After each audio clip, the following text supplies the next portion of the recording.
From UFOs to psychic powers and government conspiracies, history is riddled with unexplained events. You can turn back now or learn the stuff they don't want you to know. A production of iHeartRadio.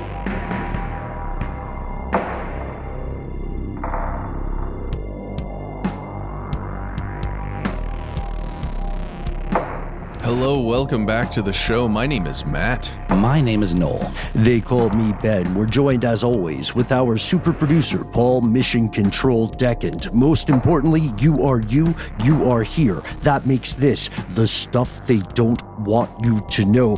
We've explored the concept of secret space programs in depth, especially of late. It's been an ongoing bad romance, you could say, between NASA, DARPA, and your fellow conspiracy realist. Sorry, bro. Yeah, no, it's perfect. It's perfect. It's inseparable.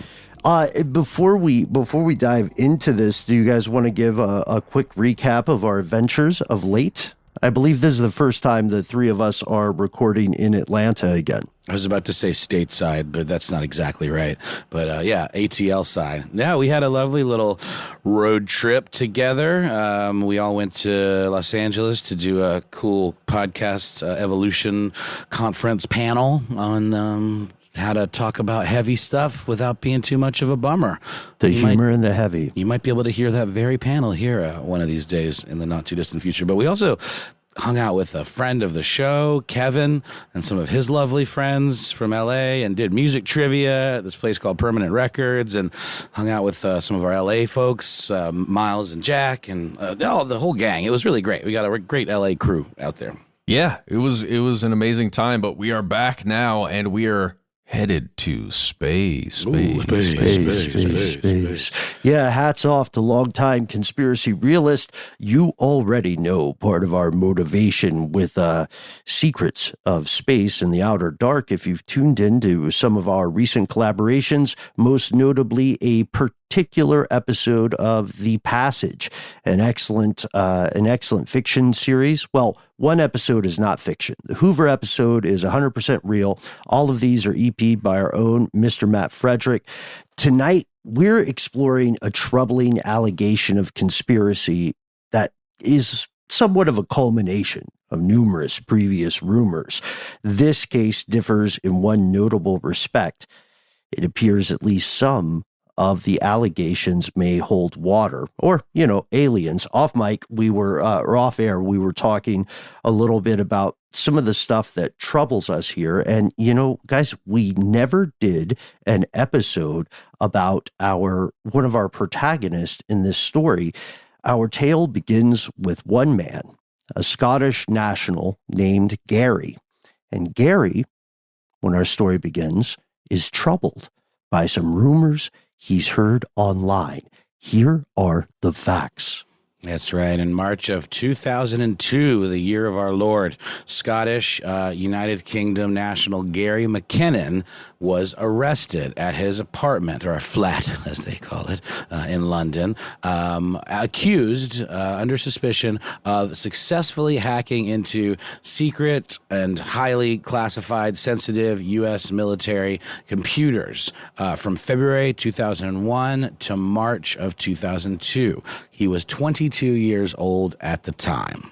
Kind of a sensitive time to be hacking into government computers.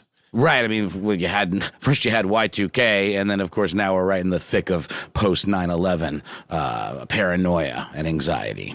Yeah, it's a strange milieu. It's a bad romance of state surveillance. The last time I'll say it, of state surveillance and lackluster cybersecurity, but also an intense need to make an example of people. Oh, well, yeah, exactly. Because Gary McKinnon is not the only person who was interested in trying to find, secret stuff online at that time. I mean, guys, you probably have memories. I remember as a kid learning some of the tricks, I would say, of getting into servers that maybe you're not supposed to. The password is password. We've all had our own personal back doors at one time or another into military intelligence systems. Am I right? No, that's not what I mean. What I mean is using computers to access stuff that you wouldn't be able to access unless you had a computer and you knew how to use it, Oh, right? 1,000,000%. And he's an early adopter, is Gary, because he gets his first computer around 14 years old. So he grows up with this as the TED Talkie folks would say, he is native to this environment. And, when they first arrest him, he's held in, I think, Brixton for about 6 to 7 hours. So like drunk tank rules. And while he's held, they take his computers, his personal ones, and they also take he had a side business repairing people's computers. So they take basically any computer he touches, and then they release him back into the wild. But the case wends on. Uncle Sam is very mad about this because he kind of David v. Goliath them, if we're being honest. And so it comes to pass that Scotland Yard in June or July of 2005, they scoop him up. And and this is when things get serious. The DOJ, U.S. Department of Justice, indicts him on 8 separate counts, I should say, of computer-related crimes. And at first they say, hey, man, you did over $566,000 US worth of damage to not just our hardware, but to our network, to the function of U.S. security. And then they come back and they say, it was actually over 700,000, then 800,000. Then 900,000. Man, it's like this guy was copying movies or something and putting them on LimeWire. You wouldn't download a UFO, would you? I would if I could. I would 100% download a UFO. I don't think you can. Did you guys ever get one of those cease and desist letters from like HBO? Or okay, maybe don't want to. No, I'm very clean. Fair enough. Well, I certainly did back in the heyday, which was literally around this time. It was the golden age of peer-to-peer sharing. And you were LimeWire? Yeah, I was LimeWire. I did all of the various ones. I mean, I was an early Napster user back when it was like the bane of record labels. But that was a long time ago. Can't come at me now. Statute of limitations is surely up. But Ben, I was wondering, when they released him, I know this is sort of a thing that intelligence and law enforcement officials will do. Was it a catch and release situation where they were like monitoring what he would do after? I'm just wondering, or is that not necessarily the case? That's a great question, Noel. And I cannot speak with authority here, but based on Spidey sense, let's say yes. Okay. Let's actually, based on Spidey sense, while we cannot officially confirm that, let's say 100% absolutely. Okay. Wouldn't you do the same thing? Well, it seems like a smart thing to do if you don't have enough to keep them on, or at least you have enough to grab their stuff. Then it probably is best for your case if you just keep an eye on them out in the wild. And Matt's right about the shadow of 9/11 looming large there.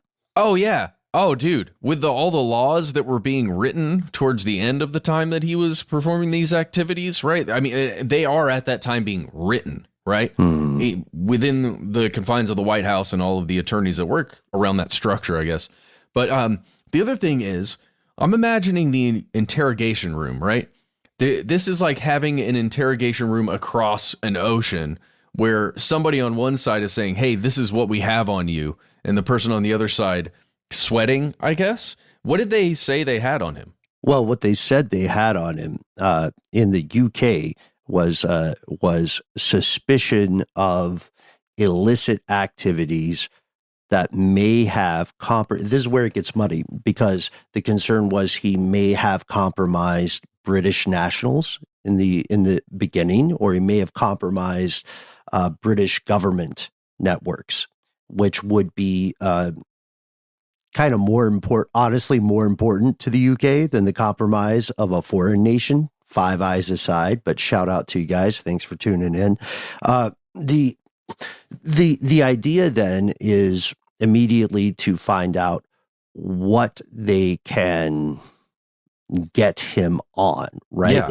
If you look at his own origin story, Gary himself is pretty transparent. He says, I was arrested in March 2002 for hacking into networks, domains like .gov, .mil, and the way he breaks it down. And Gary, if you're listening, this is brilliant. And brilliant people are always humble. This is brilliant because he says, look, I do sysadmin, systems administration. I wasn't doing some crazy sci-fi hacking. I was basically cracking things with very lazy solutions. So when the British release him, I do think it is, to your point, Noel, a catch and release kind of thing. We've taken this guy's toys, right? We've taken his access. Let's see what else he can do when we put him in the wind, right? And the problem is that the Department of Justice doesn't like it because they got touched. You know what I mean? They're a Goliath who yet again got Davided. So they want to make an example. And they're doing this, by the way, history will prove. They make examples of other countries, right? They make examples of terrorist organizations, even if those are not necessarily involved in the events of September 11th. So the Department of Justice says, we demand that the kingdom extradites Gary McKinnon. He must face trial in the United States. We have him dead to rights. Originally, they said he hacked something like 97 different military and NASA computers. Over the course of that year you described, Noel, the number would later go up to 200. And he had a bit of the theatrical about him. He was using a handle, a pseudonym, Solo, and Gary McKinnon is, again, a very, very intelligent person. He was smart enough not to do this at his own apartment or flat. He was operating out of his girlfriend's aunt's house, but that didn't help. And Uncle Sam had a lot of beef. They said, you shut down a network of 2,000 computers, mission critical infrastructure for the U.S., the world's most dangerous military. You shut it down for like more than 24 hours. And you had to swing your around a little bit because it would go on these websites at least once, I think multiple times. A Solo would post, quote, your security is crap. That's funny. Oh, yeah. Classic lead speak. It's also the kind of stuff that if he were in the employ of said agency would be welcome, right? They hire like hackers or people like Gary to look for holes in their security. But in this case, it's just a troll. He's kind of thumbing his nose, at him, poking the eye of the bear, which does not necessarily bode well for his, continued anonymity and freedom. In Gary's defense, they had over 30 years to develop better, security for their systems since ARPA created their net, right? I mean, foreshadowing DARPA. Yeah. You're absolutely right, Matt. And they also had more than 3 decades to change passwords from, password, but they did not. And McKinnon leveraged that. McKinnon, by the way, has been diagnosed with Asperger's, and he was missing some of the key elements that authorities like when they want to prosecute these sorts of exploits. He was not a terrorist, had no strong extremist ideology. There was no ransomware involved, no financial gain. He was solely seeking knowledge about UFOs, or what we call UAP now in the West. And for that, and he feels like he found something, by the way, but for that, the DOJ wanted him in a United States jail in the U.S. penal system for 60 years. Again, he's 22 at this time, which means he would be 82 when he's released if he got 60. And they were pushing for 70, just by the way. So that would be 92. Yeah, in the U.S. penal system, shout out Jason Flom, this is functionally a death sentence. Yeah, but then they were like, oh, guys, we cut ourselves a nerd, a really interesting nerd. And I was just going to spit take, Matthew. Sorry. What do you do at that point? Well, he did come clean. He said, look, I I left that, I left a little graffiti on one computer, your security is crap. And then in classic McKinnon, he also said, because your security was crap, but I didn't destroy anything. It's like I just got in to the museum after dark. I looked around. I found some stuff that was not on display for the public.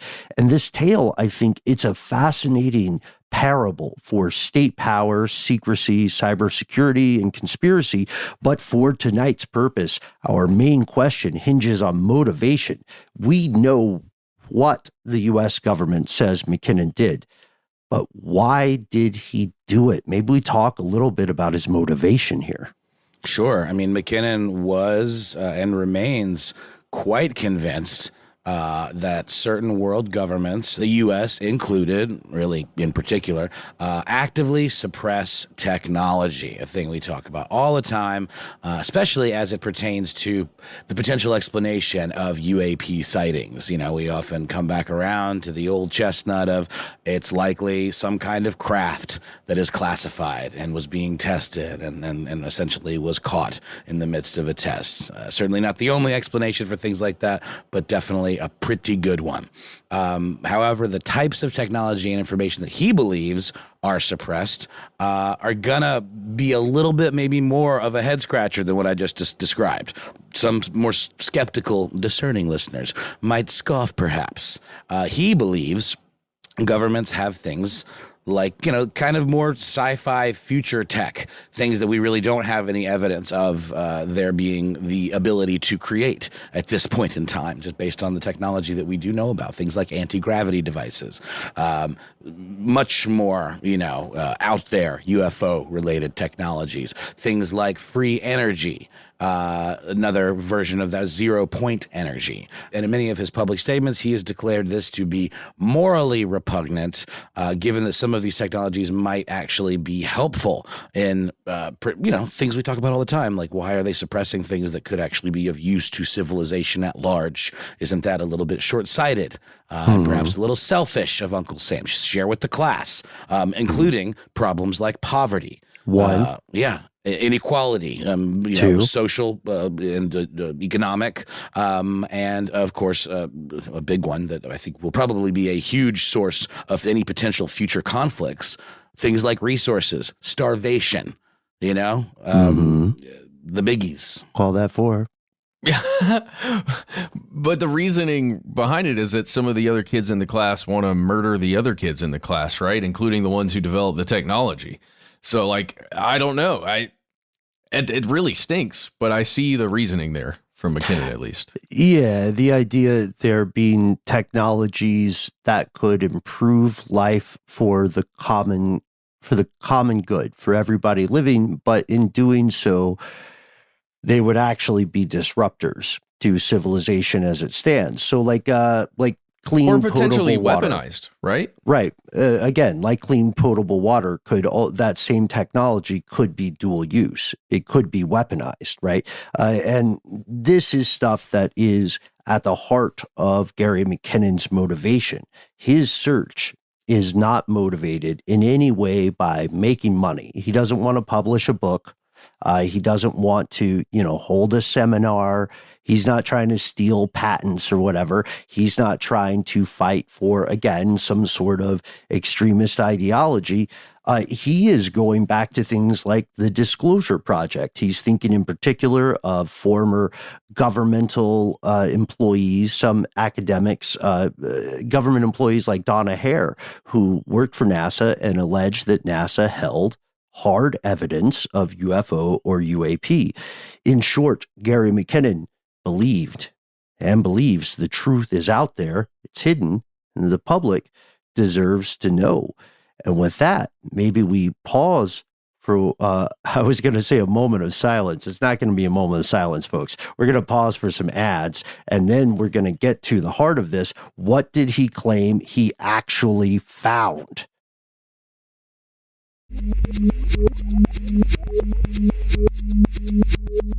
And we've returned. It was a spreadsheet, basically. Yeah. And several several photographs that, in the interest of transparency, none of us have viewed unedited or I haven't seen it. I haven't seen it in the form that he describes.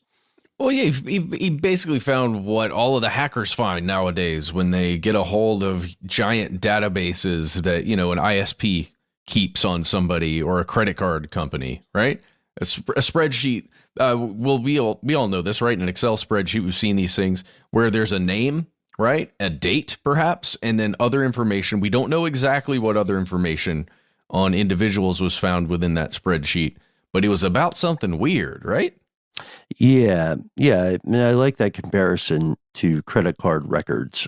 He found metadata, essentially. So he saw these names and information, and a couple of phrases stuck out to him. One was non-terrestrial officers, and then transfers between different fleets for these officers. He then cross-references these names with a database of all the publicly available U.S. Navy and military personnel, and surprise, surprise, he's not able to find the names of these non-terrestrial officers. So this is umami, right? This is really tasty conspiracy umami. Yum, yum. Yeah. Yum, yum, indeed. And he says, look, I have found something far beyond the sadly mundane skullduggery of corruption and coup and cover-up. He says, I have found information about the development of a secret outer space fleet. Furthermore, I've found that there is an inexhaustible source of power. To your point, Noel, about 0 point or free energy. It exists. That's what powers these ships. And then he says, I've seen the photographs that Hare was talking about. I have seen photographs of UFOs in the files at the Johnson Space Center building. I took a screenshot of one, and it's a cigar-shaped UAP in between outer space and Earth's atmosphere. And he also said he found evidence of a secret program called Solar Warden. This is the rabbit hole. Oh, definitely. But didn't his 56K modem messed up while he was like capturing that screenshot? Isn't that what he was saying? And he just, and maybe Bigfoot's just blurry, Well, but what I mean, look, according to Gary McKinnon, he was on a dial-up modem. He was downloading an image, basically taking a screenshot, and it messed up or didn't finish completely. Right. But again, this photograph is from a satellite's point of view. Imagine like way above the Earth, looking down at the Earth and sees this cigar-shaped thing. But he described it weirdly, right? There was also geodesic spheres on either end of the cigar shape, which did not connected or as part of the body.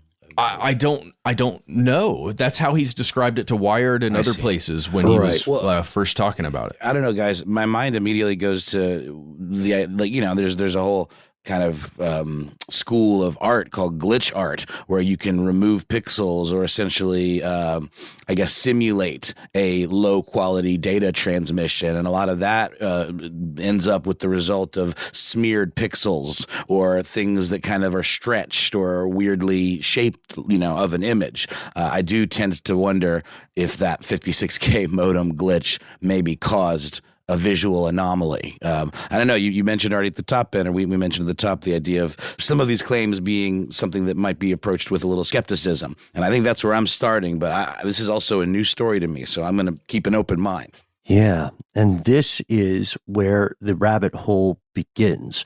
We can go in depth on Gary McKinnon, may indeed, hopefully, speak with him in a later installment of Stuff They Don't Want You to Know. But for now, for our purposes tonight, fellow conspiracy realist, what is Operation Solar Warden?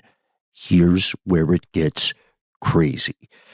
To the true believers, it is a secret space program leveraging suppressed technology of unknown provenance that has been operating in secret since 1980. And Gary McKinnon comes with facts in multiple interviews. Matt, you cited one of the ones, you cited the Wired interview that he did a while back. 2006. 2006.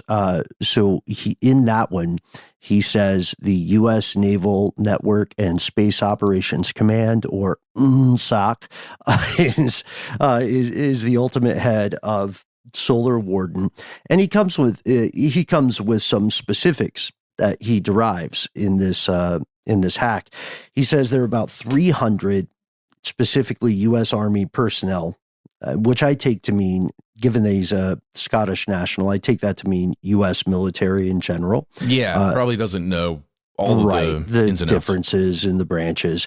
And then he says there are 8 enormous, like cartoonish cigar-sized craft or cigar-shaped craft, and each of these are about the length of 2 football fields, and each of these are capable of all that, Paul beat me here, all that amazing we hear about in UFO lore, turning on a dime, disappearing, medium actions, like from the sea to the orbit, et cetera. Oh, yeah.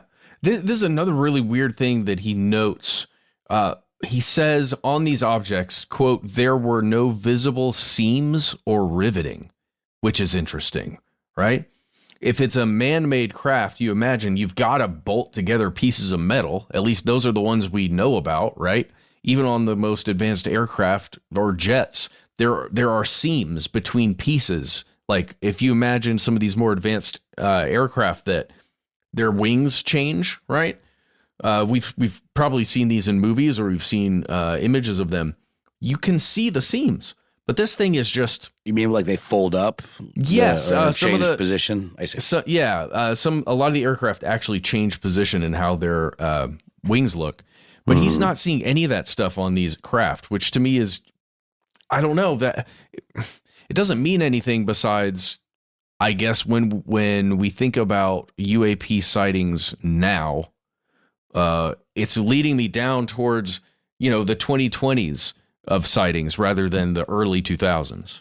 Right, exactly. That's a really great point, because even now, all acknowledged terrestrial made craft do have seams. Like even the highfalutin stealth craft that were initially confused with alien technology, and a confusion that the U.S. government was glad to embrace, by the way. Even that stuff, if you look at it, it does have seams, right? They build and sculpt the metal and weld it together. But he's saying this is way more T-1000. Yes, that's exactly the image, Ben. Some kind of alloy or metal that is moldable in that way, that doesn't require it to be assembled in separate pieces. Like actively moldable, like able to change state, Right. Like in the, this is a shout out to conspiracy realist of a certain age, but like the spacecraft in Flight of the Navigator. Absolutely. Or the creature in The Abyss, which is, I believe, the first James Cameron movie to really use that T-1000 liquid metal thing. That was more made of water, but yeah. I rewatched The Abyss. That held up. Yeah. It does. Yeah. I'd like to see it as well. Have you guys seen Flight of the Navigator? I know it was a big Disney kind of kid in space movie. Like, isn't that right? Like a adventure in the stars. Yes. And in there, they have a craft that is capable of the same sort of thing that McKinnon is describing. However, to be very clear, McKinnon does not claim that he has seen this in person. He's saying he did a hack. He found evidence of this. And he also says, look, it's not just these 8 enormous double football field spacecraft. There is a much larger number of smaller, what he calls scout craft, and they can do they can reach even further heights of maneuverability and violation of physics as humans understand it. He says he found records of 43 of these smaller scout ships. And if you think of the way that the U.S. and conventional naval forces at least deploy carrier groups, then it makes sense that you need ancillary craft for the big boys, right? For the carriers and so on. He also says he finds two names. It's implied that two of the two names he finds are the names for two of the big boys, the USS, wait for it, S. LeMay, and the USS, wait for it, S. Hillenkotter. People know that U.S. Navy ships usually only have two S's. Gary saw three S's. Maybe that stands for United States Spaceship. Unproven. I mean, it could. It legitimately could. In 2020, we got the Space Force, and there's all kinds of weird stuff happening with them right now in the news. I'm sure we'll talk about it a little bit, but USS LeMay. Nobody will figure it out, right? So in general, we have to be honest, folks. Often you can see claims like this in any number of forums and conventions. You can talk to people who say, "Hey, I'm convinced. I have found something like this." Already, we see that McKinnon's case differs in one serious respect. The United States government was willing to cross the pond to get this guy and put him in prison for the rest of his life. And when the U.S. they don't choose to do that lightly. Like, spoiler, if you want to pirate a copy of the cinematic masterpiece Vibes, the DOJ is not going to come for you. I hope that comment ages well as we continue into the future. But there's a second respect in which this is different. In 2010, independent journalist, investigator, UFO researcher named Darren Perks did something that we're quite fortunate to be able to do in the United States. He filed a Freedom of Information Act request, commonly called a FOIA in these parts of the global woods. FOIA, the argument of the FOIA is, if you are paying taxes, you should have a right to request from the U.S. government what they're doing with all that money that everybody has to pay. And Perks found some weird sand that appeared to, if not one-to-one, corroborate the claims of Gary McKinnon. It appeared to further differentiate them from the usual disinformation and scuttlebutt of UFO lore. And just a quick aside before we get into it, the response time and, let's just say, customer service of the Freedom of Information Act request wasn't great. Left something to be desired. Yeah. He reached out to the Department of Defense, DOD, right? I'm going to read part of this, guys. I think this is fantastic. And this is from a Huffington Post article or blog written by Perks in 2012. Yeah, so we have to believe Perks that this is actually what he received, because there was no screenshot of this email, right? But this is an email from the DOD. Quote, "About an hour ago, I spoke to a NASA rep who confirmed this was their program and that it was terminated by the president. He also informed me that it was not a joint program with the DOD. The NASA rep informed me that you should be directed to the Johnson Space Center FOIA manager. I have ran your request through one of our space-related directories, and I'm waiting on one other division with the command to respond back to me. I will contact you once I have a response from the other division." And then it ends with, "Did NASA refer you to us?" So, yeah. Weird, right? Like, so... Yeah, the comparison is something that will be unfortunately identifiable and understandable to all of us listening along tonight. Have you ever called a big company with a lot of departments and they say, "Who are you trying to reach? Let me get you over to that." You get over to them and they're like, "Oh, who are you trying to reach? Blah, blah, blah." So is this purposeful obtuseness, or is this just a hazard of bureaucracy? I would argue the latter, to be quite honest with you. But in the end, DOD, at least if this email is real, said, yeah, that's a real thing and it's NASA's. So, like, leave us alone. Right. Well, is that what you would say? Like, yeah, sure. I don't know. Call them. So the Perks concludes from this. again, this is in 2012, says Solar Warden in Perks's research is allegedly made up of black project contractors, skunkworks, basically, in the U.S. And skunkworks are very real and continue today, and says that there are some parts and components and software that are contributed by Canada, the UK, Italy, Austria, Russia. That part didn't age well, and Australia. And then also Perks says, quote, "It is said that the program Solar Warden is tested and operated from secret military bases such as Area 51 in Nevada. Be careful always with the passive voice, folks. It is said avoids naming the speaker." Yeah, well, and the writer who wrote that, Darren Perks, is citing Gary McKinnon in all of that stuff, like saying this is information that comes from Gary McKinnon and what he found when he did his hack.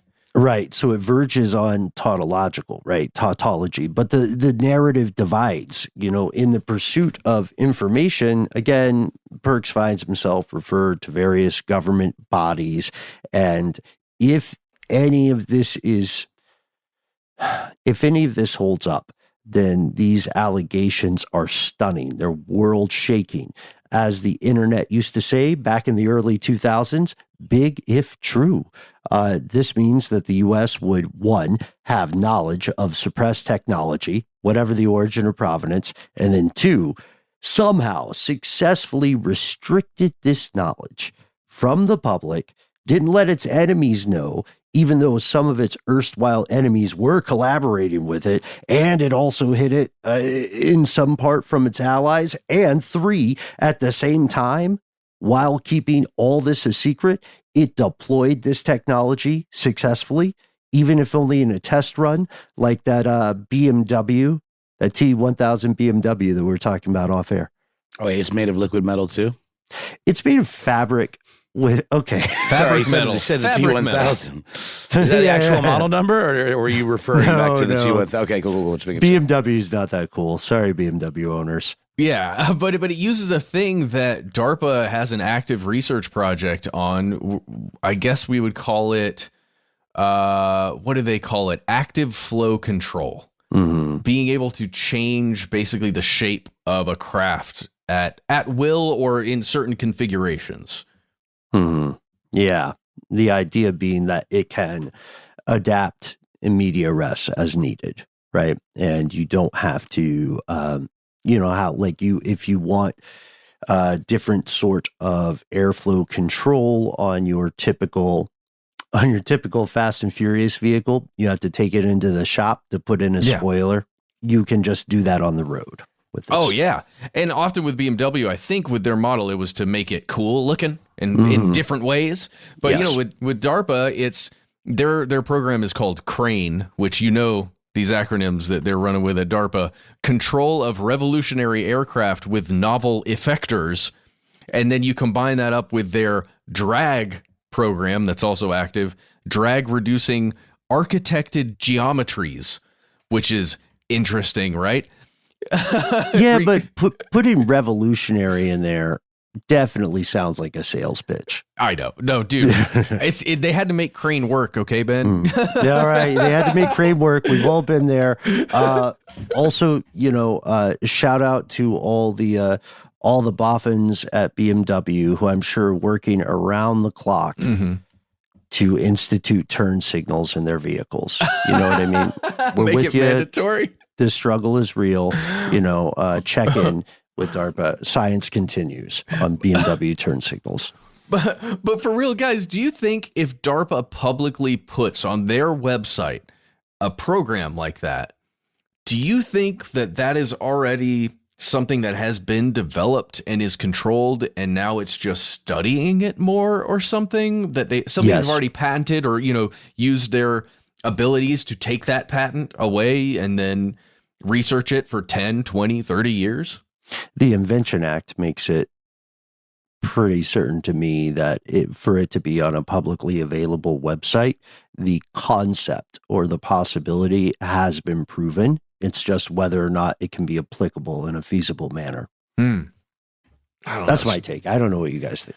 I hear you. It's weird. It's just because you can also find their lunar architecture program that's been going on for a while. Just makes you think.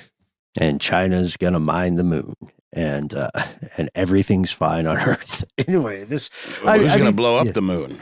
Once China's up there mining it, maybe us. I don't know. Sarah Silverman's so mad. You know, we're Earthlings. Let's blow up Earth things. I rewatched that after one of our recent episodes. But there are some troubling truths to McKinnon's claims. First off, McKinnon has always said what he saw, whether or not you agree with it or his interpretation thereof. He says what he saw proves above all one thing: the U.S. will, by hook or by crook, seek dominance in outer space. And the pickle of it is, that's true. You don't need alien technology to prove that. The X-37B, if you're hearing this on Earth, that bad boy is flying over you right now. The NRO is all up in your text messages if they want to be.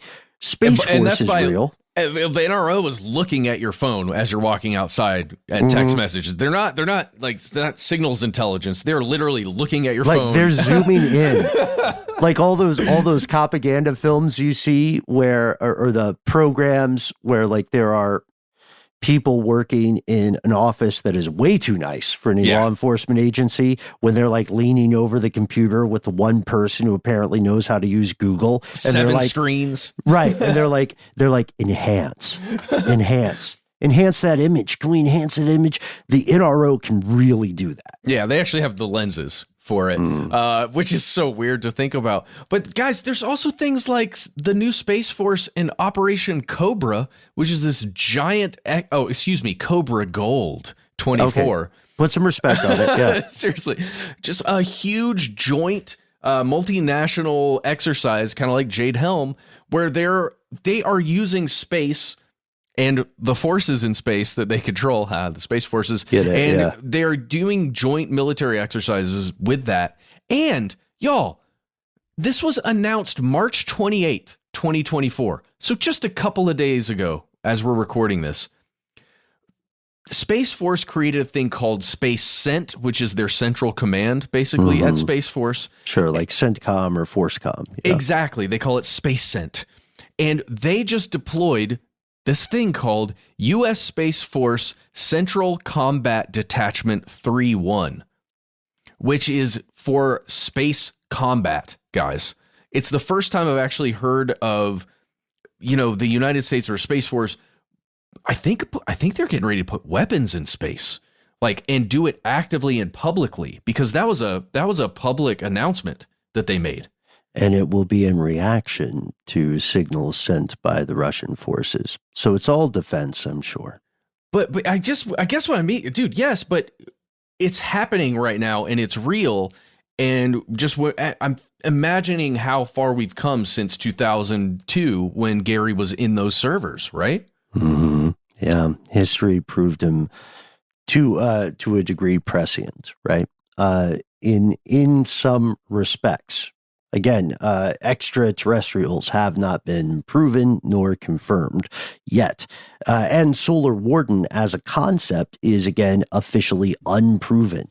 There has been to date no official confirmation, no statement to the public past that one sort of eliding FOIA response of anything like Solar Warden. But there are troubling things in the wind. There are ripples in the water. The sea is not calm, and what swims beneath or above it. We're going to pause for a word from our sponsor, and then we'll return with our verdict and maybe an update on Gary. Has anybody talked with Gary? I wish. Gary's okay. Yeah, I hope Gary's okay.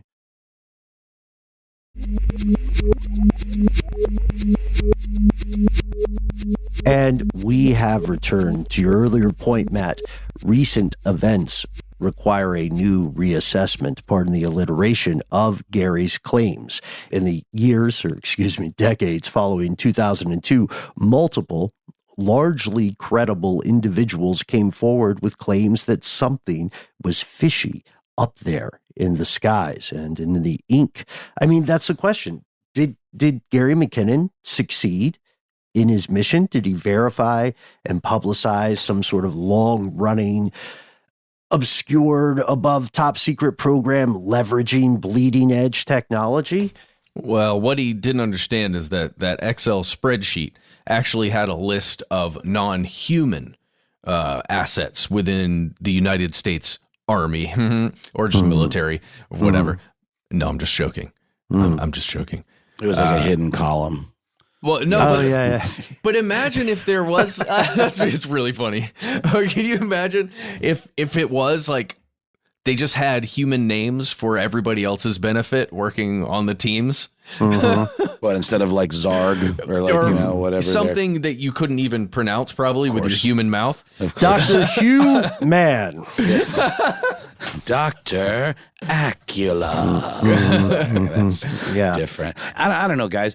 My skeptic brain is still kind of firing off at this point. I don't know that I've been swayed because we've certainly seen evidence of some stuff, and it usually does tie back to these kind of tests of bleeding edge tech, like you said, Ben, but not stuff quite within the realm of what old Gary here is alleging. So I don't know. I would love to speak to the man himself, but where has this investigation gotten you guys to?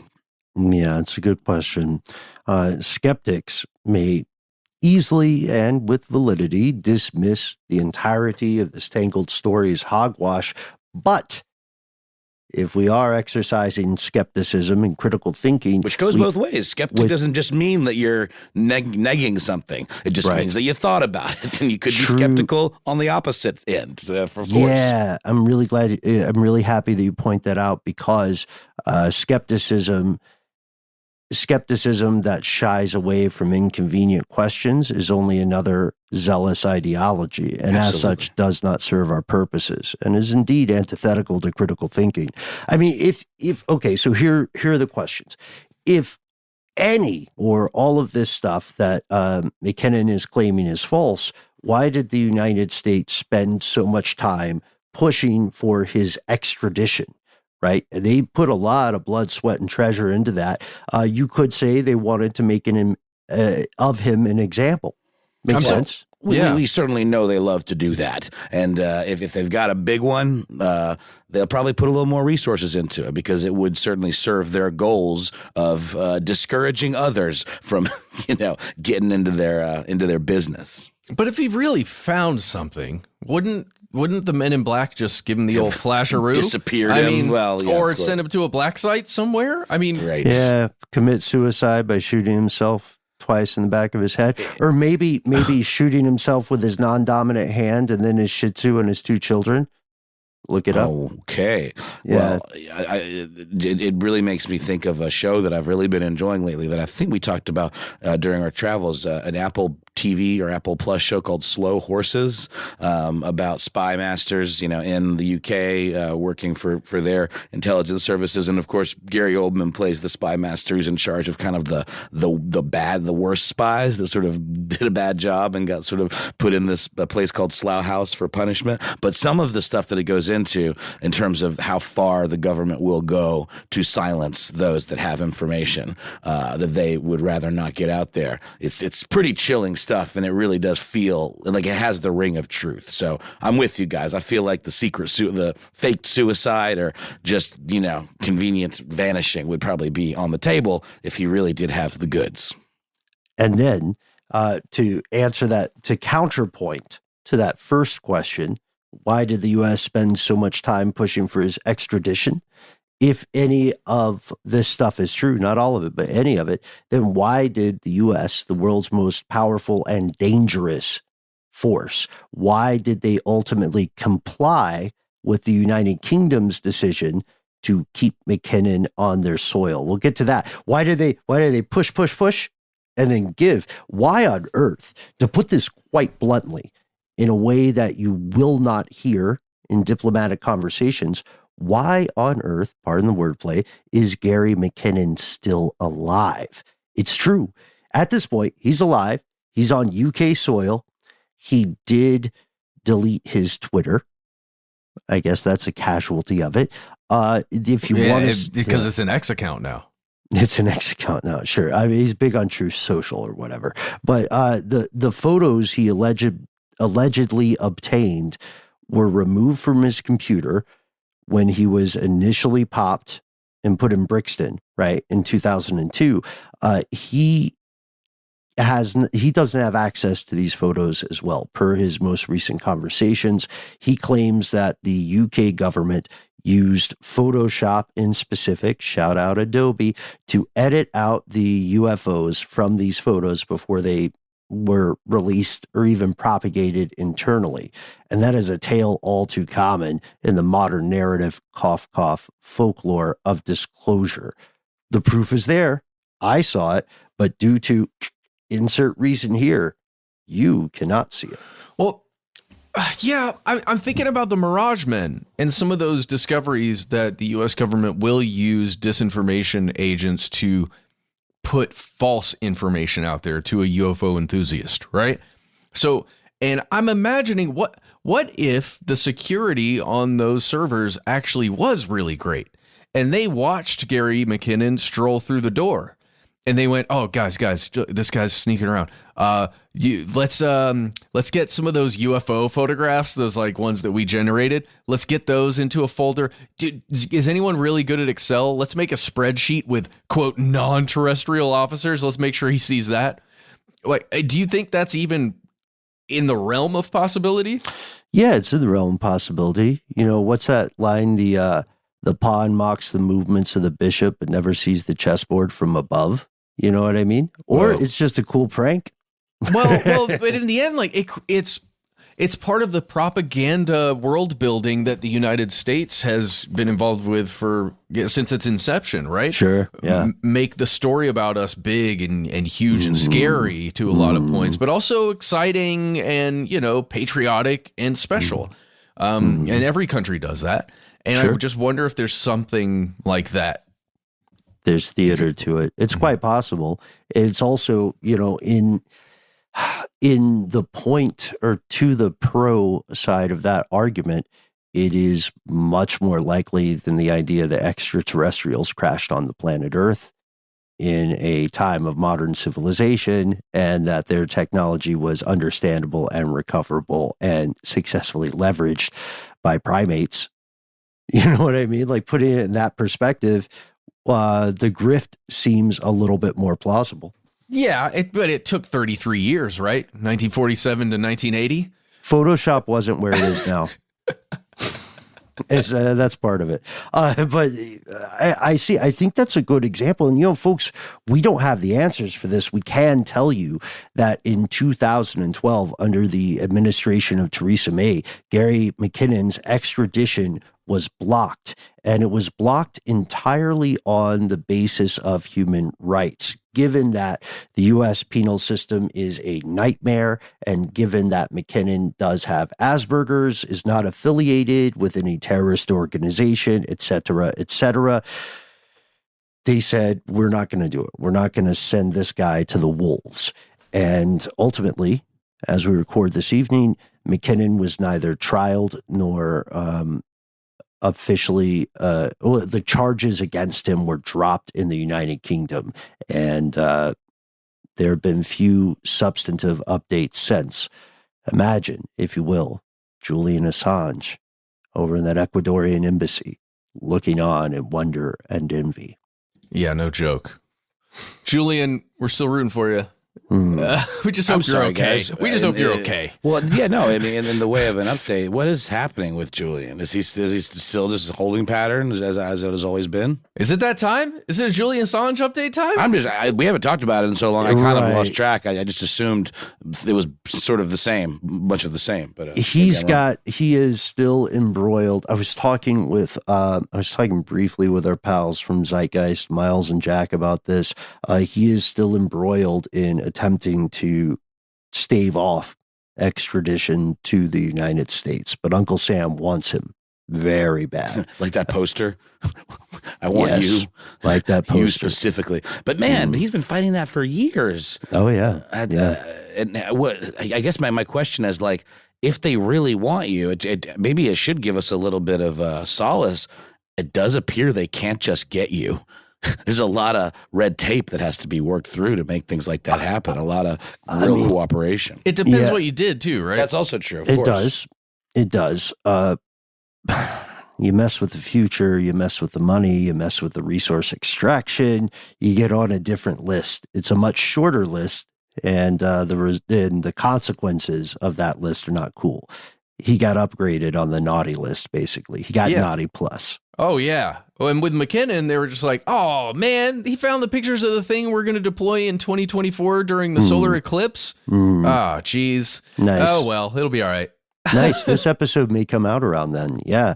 And right now, as of about 3 days ago, last week, as we record at the end of March, a British court temporarily yet again delayed the extradition of Julian Assange. So it's still kicking the can down the road. And we are going to have, I think, a full update when that news breaks. I have one last question for you guys. I know we're getting close to our time together this evening.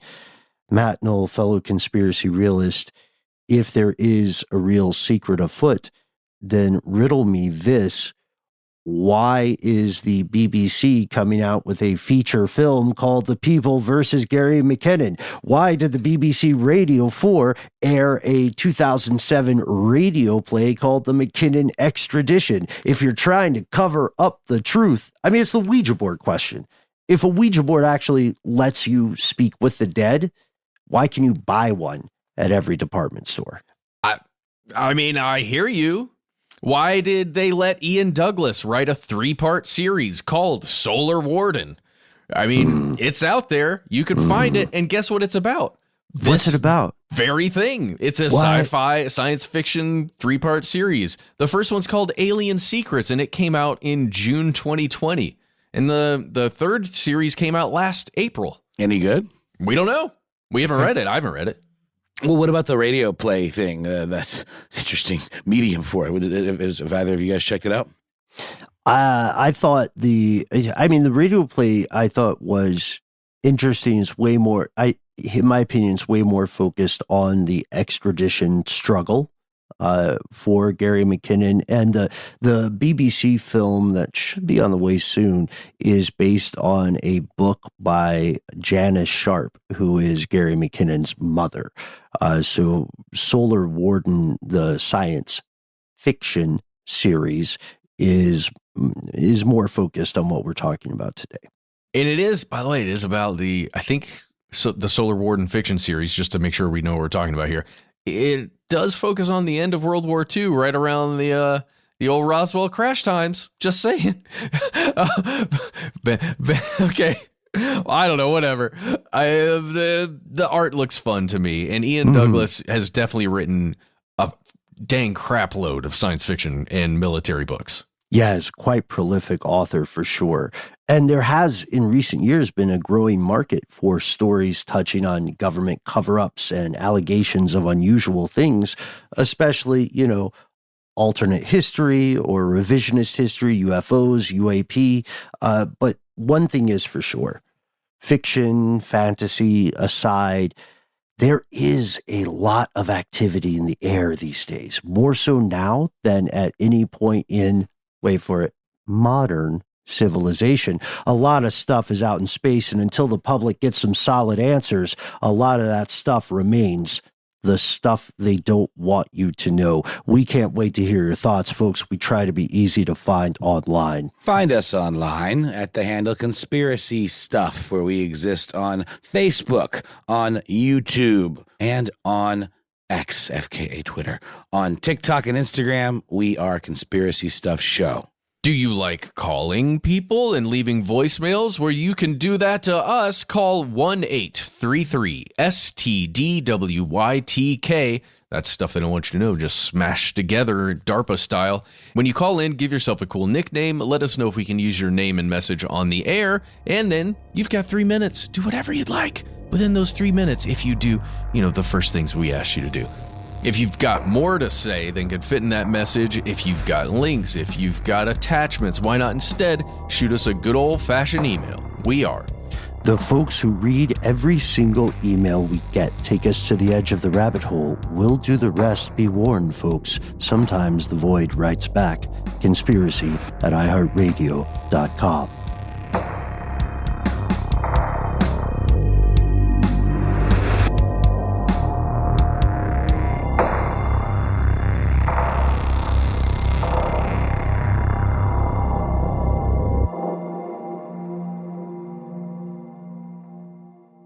Stuff They Don't Want You to Know is a production of iHeartRadio. For more podcasts from iHeartRadio, visit the iHeartRadio app, Apple Podcasts, or wherever you listen to your favorite shows.